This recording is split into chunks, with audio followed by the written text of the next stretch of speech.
Hi friends, welcome to our channel. Satyabhama serial next ఎపిసోడ్లో ఏం జరగబోతోందో ఈ వీడియోలో చూసి తెలుసుకుందాం.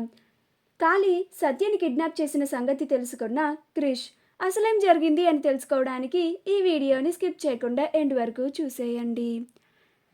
కాళీ ఫ్రెండ్ రంగని ప్రత్యక్ష సాక్షిగా కోర్టుకి తీసుకువచ్చిన క్రిష్ అప్పుడు జడ్జ్ గారు ప్రత్యక్ష సాక్షిని బోన్లో నిలబెట్టండి అని అంటారు. అప్పుడు రంగా వెళ్ళి బోన్లో నుంచుంటాడు.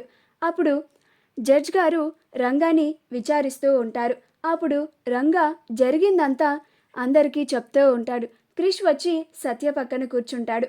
అప్పుడు సత్య, చాలా థ్యాంక్స్ క్రిష్, మా నాన్న ఇక బయటకు రారు అని నా ఆశలన్నీ వదులుకున్నాను. ఆ టైంలో నువ్వు రంగని తీసుకొని వచ్చి నాలో మా నాన్నని బయటికి తీసుకొస్తానన్న నమ్మకాన్ని నింపావు అని క్రిష్ చేయి పట్టుకొని రంగా చెప్తున్న సాక్ష్యాన్ని వింటూ ఉంటారు. అప్పుడు రంగా కాళీ సత్యని కిడ్నాప్ చేసి ఒక రాత్రంతా తనతోనే ఉంచుకొని మరుసటి రోజు వదిలేశాడు అని కోర్టులో రంగా నిజాన్ని చెప్తాడు.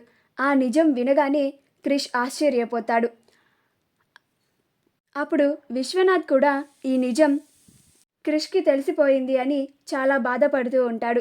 సత్య కూడా చాలా బాధపడుతూ ఉంటుంది. రంగా కాళీ ఎందుకు అలా చేశాడో, ఇదంతా సత్యని ఇబ్బంది పెట్టాలని, తన పైన ఉన్న పగని తీర్చుకోవాలని ఇలా చేశాడు అని మొత్తం జరిగిందంతా చెప్తాడు. అలా జరిగిందంతా బయట పెట్టేస్తానని విశ్వనాథ్ని బ్లాక్మెయిల్ చేశాడు కాళీ. ఇలా 20 లక్షలు ఇవ్వమని డిమాండ్ చేశాడు. విశ్వనాథ్ 20 లక్షలు ఇవ్వను అన్నాడని తన రెండో కూతురు సంధ్యనిచ్చి పెళ్లి చేయమని బ్లాక్మెయిల్ చేశాడు. దానికి కూడా విశ్వనాథ్ ఒప్పుకోలేదు. ఒకసారి తన కూతుర్లని ఇబ్బంది పెట్టొద్దని, తాను 20 లక్షలు ఇచ్చుకోలేనని కాళీని బ్రతిమిలాడుకోవడానికి విశ్వనాథ్ వచ్చాడు. అక్కడ వాళ్ళిద్దరూ కలవడానికి ఏర్పాటు చేసింది కూడా కాళీయే కాల్ చేసి విశ్వనాథ్ని అక్కడికి రప్పించాడు. అలా విశ్వనాథ్ డబ్బులు ఇవ్వను అన్నాడని, తన కూతుర్ని కూడా ఇవ్వను అన్నాడని కాళీకి కోపం వచ్చి అడ్డు వచ్చిన తన కొడుకు హర్షని దాడి చేశాడు. అలా వాళ్ళిద్దరిని ఆపడంలో విశ్వనాథ్ మధ్యలో వాళ్ళని అడ్డుకున్నాడు.